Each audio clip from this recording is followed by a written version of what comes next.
这是我10年以来买的第一支不带防抖的长焦，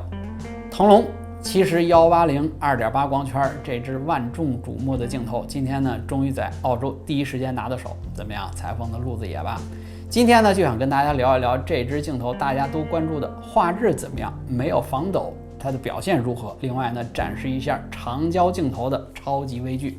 欢迎收看《采风摄影生活杂志》，我是大马猫本。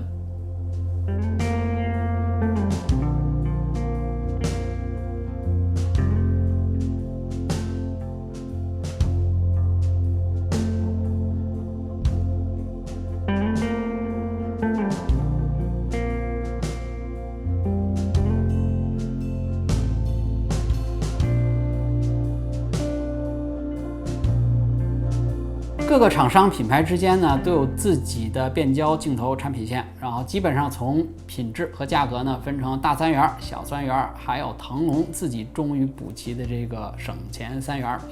玩2.8大光圈大3元呢，基本都是不计重量、不计成本的这个重度骨灰级玩家，还有职业用户。那小3元呢，一般都是爱好者或者是对于环境使用要求没有那么多的普通用户。那腾龙呢，这次另辟蹊径，然后在性价比上做起了文章，基本上呢是推出了一系列以画质、体积、价格之间平衡的这么一套系统。其实从大3元推出的顺序呢，基本上可以看出这3支镜头里边哪个是最重要的。第一支中焦的镜头28-75大概在2年前就推出了，无可厚非，这是在3支镜头里边最常用的一支。基本上腾龙它在画质上的表现呢，还有价格，让大家基本接受了腾龙一卡口索尼镜头这套产品线。那在1年之后呢，又推出了拍摄风光、视频为主的17-28这支镜头。那长焦镜头呢，这是推出的最后一支。长焦镜头好玩，但是不太常用。可是话说回来，我们手里为什么有那么多的70-200呢？我们来聊聊这支镜头的表现吧。这支镜头呢，的确第一印象是又小又轻，重量呢只有815克，比起那个 G Master 70-200的话，1.4公斤，那几乎轻了将近一半。而且呢，它的体积比起同门的70-200 2.8那些镜头来说呢，基本就是我跟恰同学那个体量的区别。机身加上腾龙的省钱3元，可以直接塞到10升的 Peak Titan 小背包里边。那这支镜头呢，为了达到小的体积，基本上做出3个设计。第一个呢，就是67毫米的口径；第二一个呢，就是它的焦距最长只做到了180毫米，而不是通常的200毫米；第三一个呢，就使用了外变焦。那我们看看这3个减小体积重量的设计，是不是让镜头的性能做出牺牲了？67毫米是腾龙微单镜头的一个统一的尺寸，无论是定焦镜头还是之前的省钱3元，都是使用67毫米。我觉得这种小口径的设计呢，除了能够减小镜头体积以外呢，最大的影响就是可以省去使用不同尺寸滤镜。你可不知道啊，这个出门带2组不同尺寸的镜片，UV 镜、ND 镜、偏置镜，一共大概6-7个镜片，有多麻烦？其实67毫米这个小口径啊，对于之前的28-75还有后来的广角17-28的画质影响并不大，但是在长焦镜头，尤其是2.8大光圈上使用这种小的口径呢，其实是对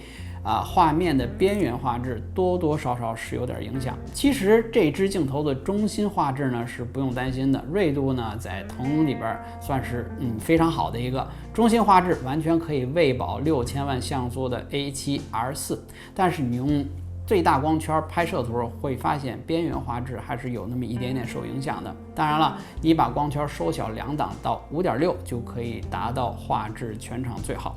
那如果你要是使用的是截幅相机比如像 A6400或者是像素更低的2400万像素的 A73， 这支镜头完全可以喂饱，完全没有问题。180毫米的最长焦距，比起其他的200毫米的焦距，有人担心哇，差这20毫米是不是在拍摄远距离物体的时候尺寸上会有点损失？但实际上我们测试不同厂商的200毫米镜头，还有包括索尼自己那支70-200 G Master 镜头，在200毫米对比180毫米的时候，对焦无限远，并没有明显的差别。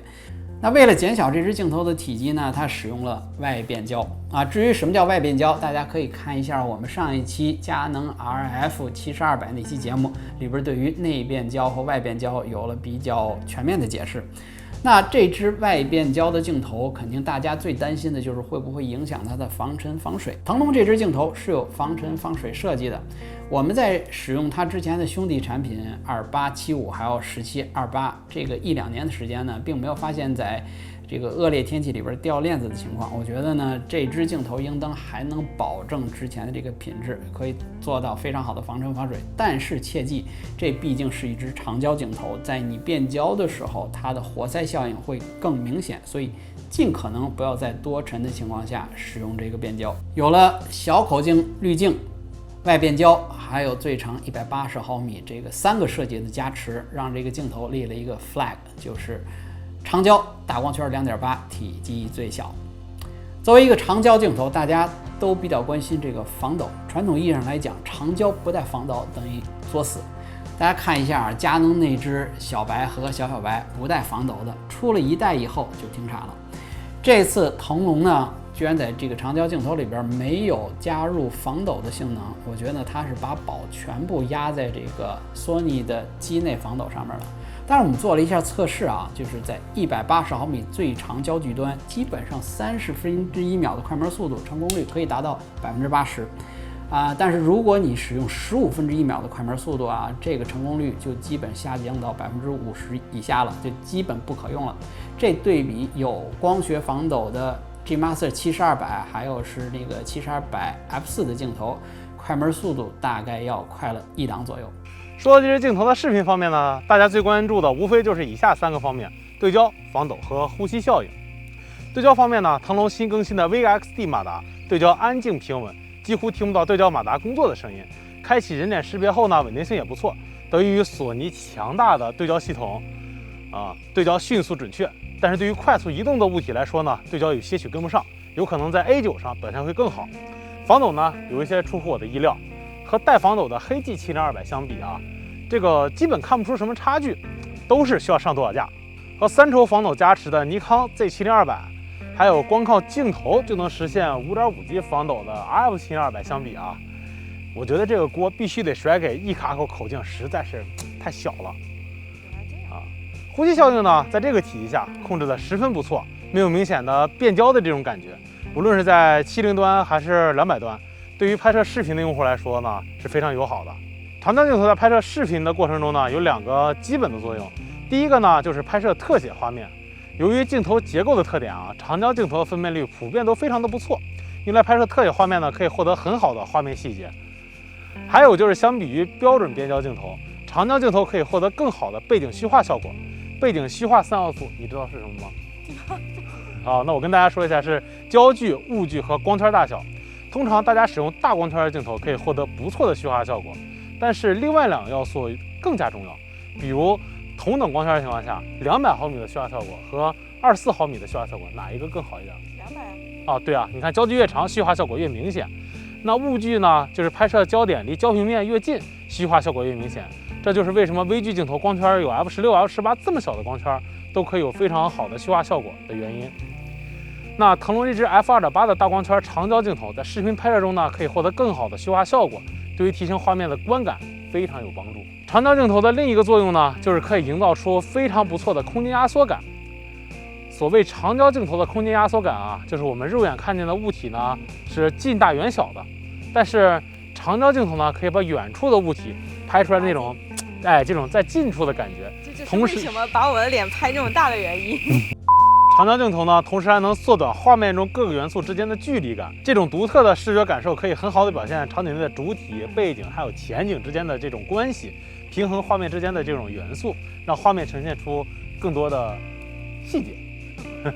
腾龙这支长焦镜头自带一个超级微距功能，非常非常惊人，它能给手势拍照片，你信不信？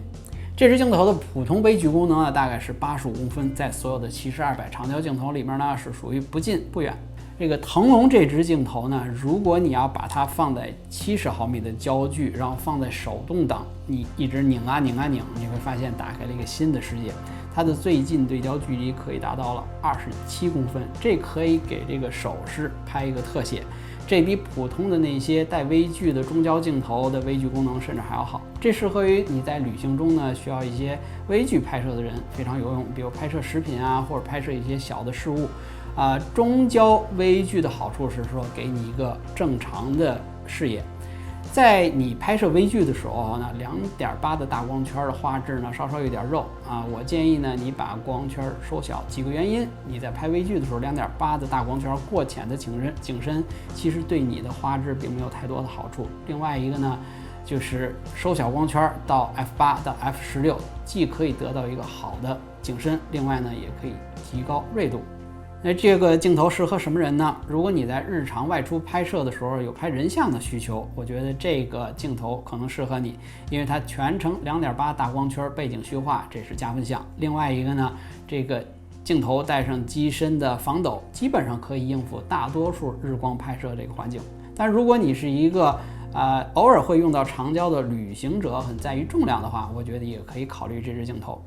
那至于这支镜头的价格嘛，在澳洲现在上市的价格大概是2399澳币，因为汇率的问题呢，在澳洲稍稍有点贵。但是如果您现在花的是人民币或是美金的话，我觉得这支2.8的长焦就有点真香了。好了，今天呢就跟大家简单介绍一下这支刚刚上市的腾龙70-180长焦镜头。如果大家喜欢的话，请点赞、评论、转发，然后呢，并且关注采风摄影生活大日大马报本和摄影师恰同学的微博。咱们下期再见。